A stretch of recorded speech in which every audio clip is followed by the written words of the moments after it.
pagkaganda, magmamahal at kakalinga. Kailangan may mangunguna. Isang makasaysayan at napaka-espesyal na araw para sa ating mga persons deprived of liberty dahil ito ang pinakaaasam nilang regalo sa buhay nila, ang makamit ang kanilang kalayaan. Masaya ako na makasama ko ang aking mga pamilya. May panahon pa kaming magsama-sama kaya binigyan ako ng Panginoon na pagkakaisang pagkataon na makalaya at magkikita sila. Matagal ko na po itong pinagpe-pray kay Lord eh. Awa naman po ng Panginoon Diyos, pinagbigyan niya po ako, makapiling ko na yung mga anak ko. Masarap po ang pakiramdam kung lalaya na kami. Kaya sana yung mga katulad namin, huwag na nilang nasayang pang pakarating dito.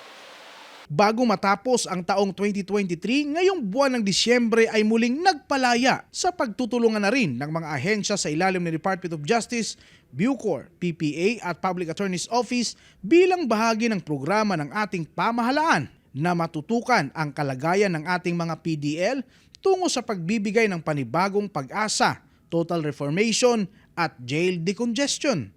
At sa pagkakataong ito, nasa 954 ang nabigyan ng kalayaan o halos 1,000 sa iba't ibang penal colony sa ating bansa. Kahapon po ay nagsagawa kami ng medical, legal, dental, optical mission sa kabila. Dito lang po sa Bilibid. At nakita ko po ang maraming naka-wheelchairs at pinakuha ko ang mga pangalan para po i-recommend sa Board of Pardons at sa ating Secretary of Justice hanggang sa Palasyo ng Malacanang. Ang kasabihan, habang may buhay, may pag-asa. Tingnan niyo po ngayon, kayo po ay lalaya na. At hindi lang kayo, ang iba pang mga nasa kolonya, kayo po ay binubuo ng 954. Lahat kayo nalalaya sa araw na ito. Ako po si Persida Acosta, punong-puno ng pag-asa, persistent, patient, at hindi po sumusuko sa anumang laban at sa anumang advokasya. Ako po ay kumilos para po makiusap sa Palasyo ng Malacanang para po yung mga rekomendado na sa executive clemency ay mapagbigyan na. Nag-umpisa po kami ni Sir Boying pag-upo niya ng gawaing ito na pagpapalaya sa pamamagitan ng mga taong kinakasangkapan sa Department of Justice, tulong-tulong po kami. At hindi namin titigilan ito buwan-buwan.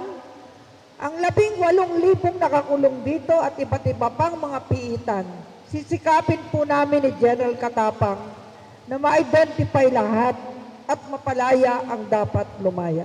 Kasi mas matindi ang reformation program dito sa Bucor. Sinisigurado natin na nagbalik loob kayo o nagbalik Diyos kayo, no?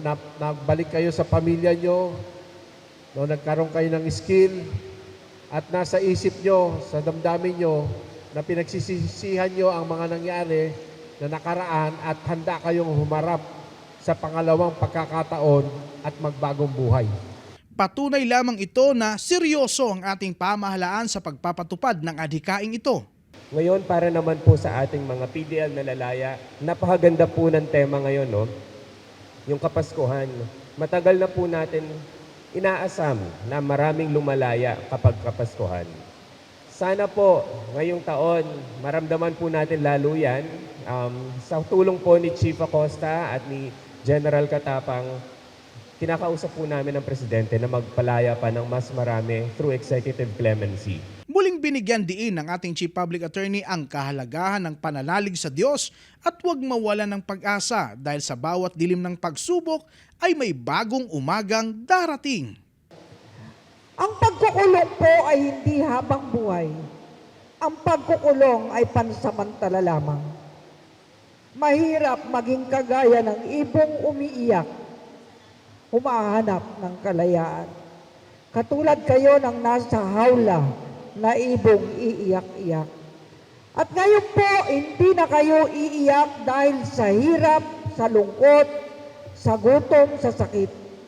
Tayo ay iiyak dahil damang-dama natin ang pag-ibig ng Diyos na tayo ay lalaya sa araw na ito. Sa huli, hiling ko po sa lahat sa sambayanang Pilipino, manalangin po tayo araw at gabi na sana po ang pluma ng Pangulo ng ating bansa ay maitatak na para makalaya ang halos 1,000 na rekomendado sa executive clemency. Mabuhay po ang sambayanang Pilipino, mabuhay ang Public Attorney's Office, mabuhay ang Bucor, mabuhay ang Department of Justice, ang kagawaran ng katarungan, at ipanalangin din po natin ang lahat ng may sakit sa buong kapuluan. Sana po ay pagalingin ng Ama sa kalangitan. Maraming salamat po. Kaya naman labis ang kasabikan at pasasalamat ng mga nabigyan ng kalayaan at makakasama ng muli ang kanilang mga pamilya. Magpapasalamat po kami sa kanya kasi kami ay binigyan niya ang pagkakataon na makalaya.